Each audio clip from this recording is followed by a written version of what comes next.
Good morning बच्चों, फिर से स्वागत है आपका ऑनलाइन क्लासेज में। प्यारे बच्चों, हमने बात जो है वो चैप्टर नंबर 2 की आपकी क्लास 11 बायोलॉजी की बात कर रहे थे हम लोग। इसमें हमने चैप्टर नंबर 2 जो है वो स्टार्ट कर रखा है, लेसन नंबर 2, ठीक है ना। क्या नाम था? Classification of living beings. क्या नाम था? Classification of living beings.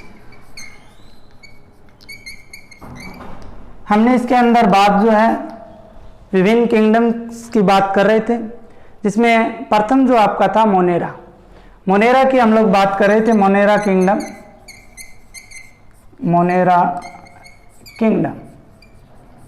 इसके अंदर मैंने बताया था, इसके अंदर बैक्टीरिया को रखा गया है। किसको? जीवाणुओं को रखा गया है, जो संख्या की अगर हम बात करें तो पृथ्वी पर सबसे ज़्यादा पाए जाते हैं। संख्या के आधार पर अगर बात करें तो पृथ्वी पर सबसे ज़्यादा इन्हीं की संख्या किसकी? बैक्टीरिया या जीवाणु की होती है।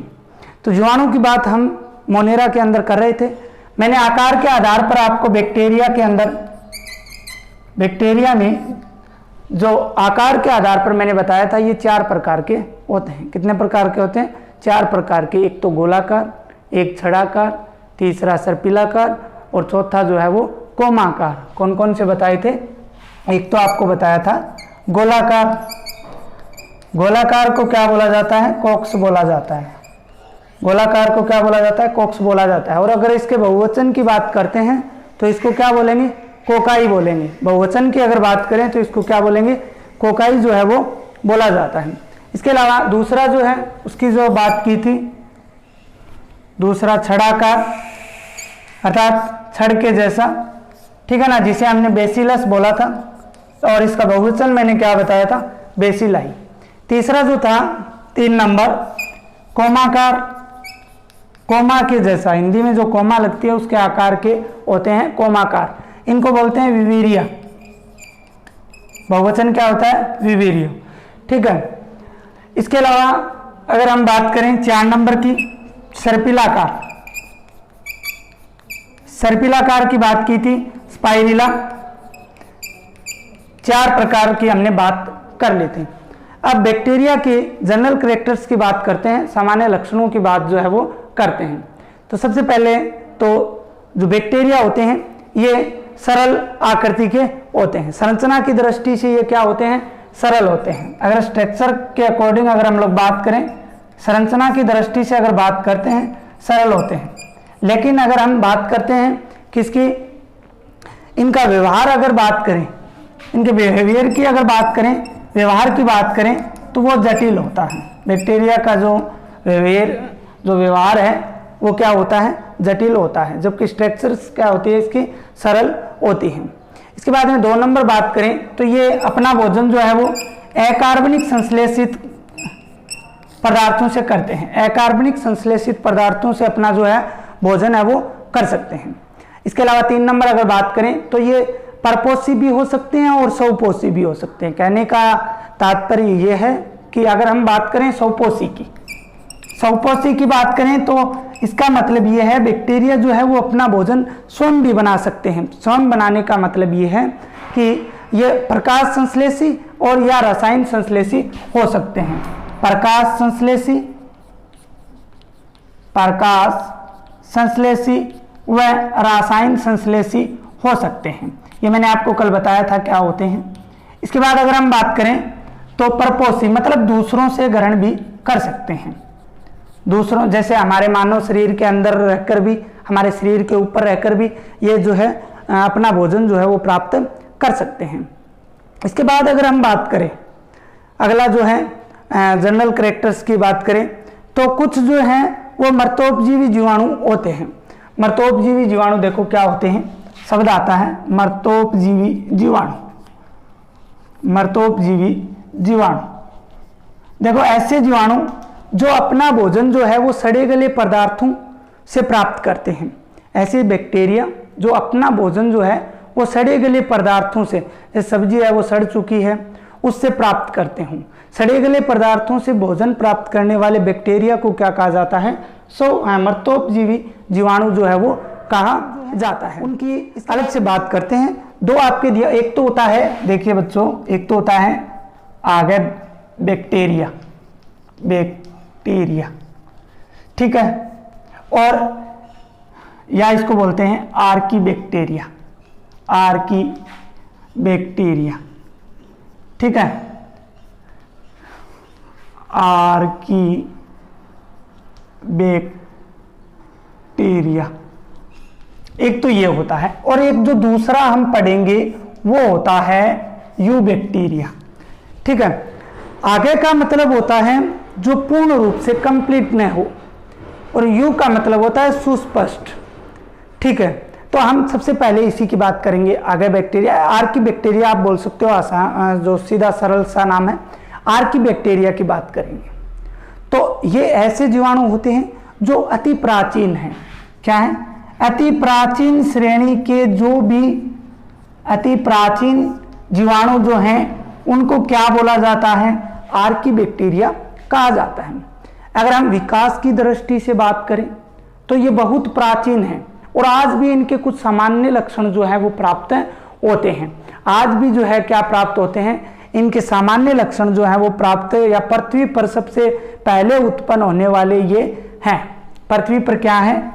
सबसे पहले उत्पन्न होने वाले, पृथ्वी पर सबसे पहले उत्पन्न होने वाले जीवाणु कौन सी कैटेगरी के अंदर रखे गए हैं? आर्कीबैक्टीरिया के अंदर रखे गए हैं। इसके अलावा अगर हम बात करें तो ये जहां पर उपस्थित होते हैं या जहां पर ये अपना जीवन यापन कर सकते हैं, वहां पर अन्य किसी जीव जो है वो जीवन यापन नहीं कर सकता।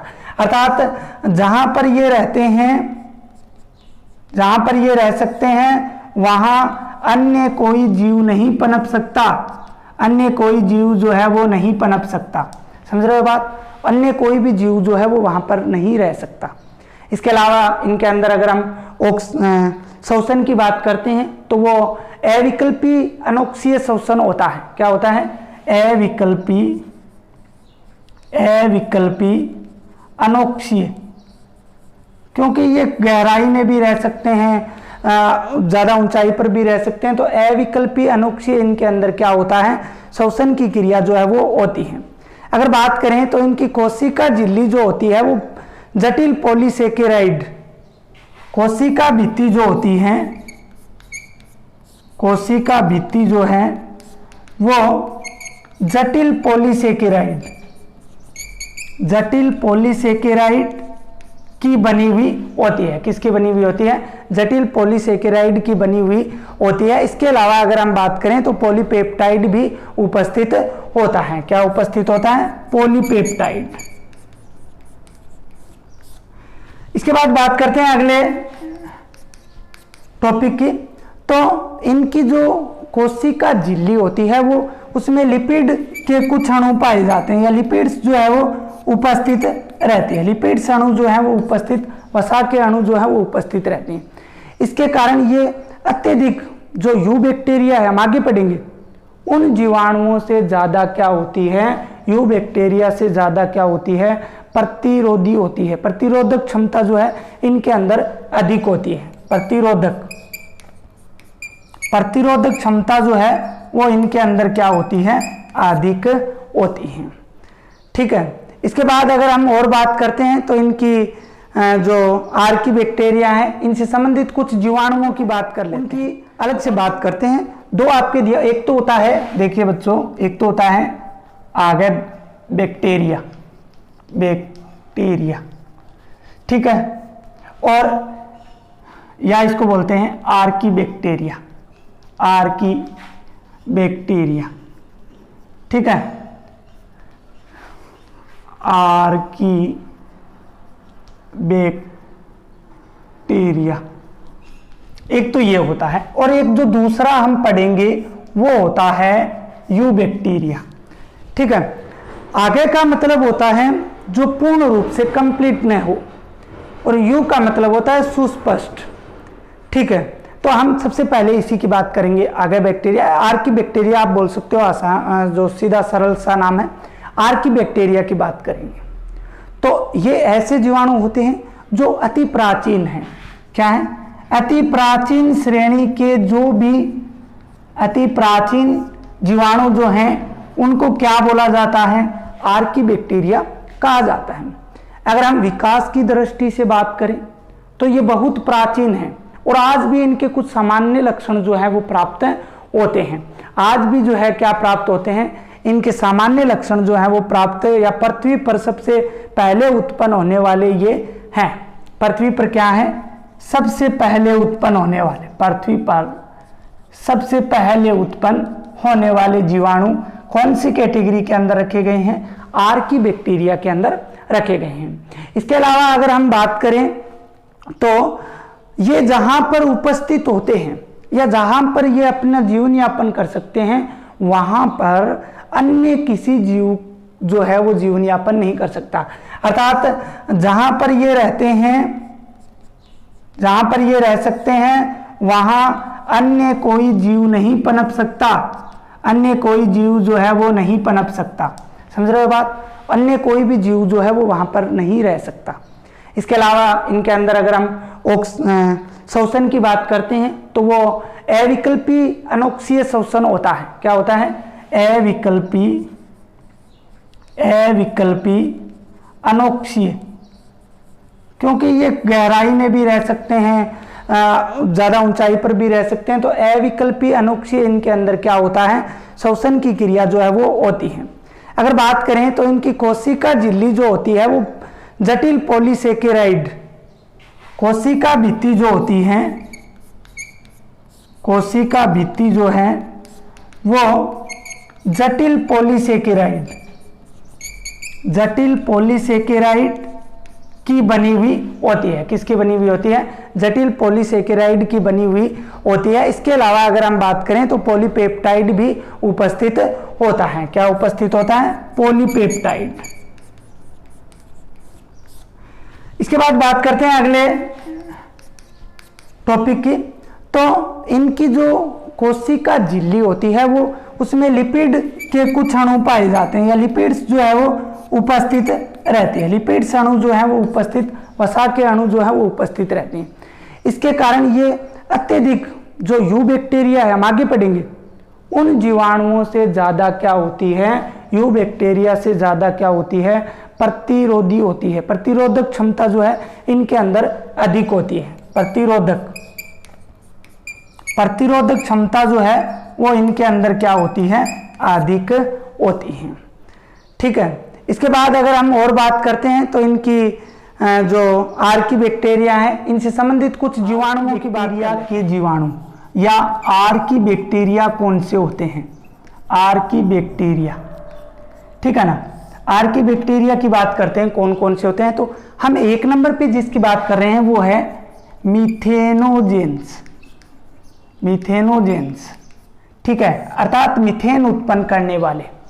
मीथेनोजेंस अर्थात क्या है, मीथेन उत्पन्न करने वाले। कैसे, देखिए ये मीथेन उत्पन्न करने वाले मर्तोपजीवी जीवाणु होते हैं। मीथेन उत्पन्न करने वाले क्या होते हैं, मर्तोपजीवी जीवाणु होते हैं। मर्तोपजीवी जीवाणु होते हैं। क्या उत्पन्न करने वाले, मीथेन उत्पन्न करने वाले। कैसे मीथेन उत्पन्न कैसे होगा कि जो वाहितमल होता है, क्या होता है,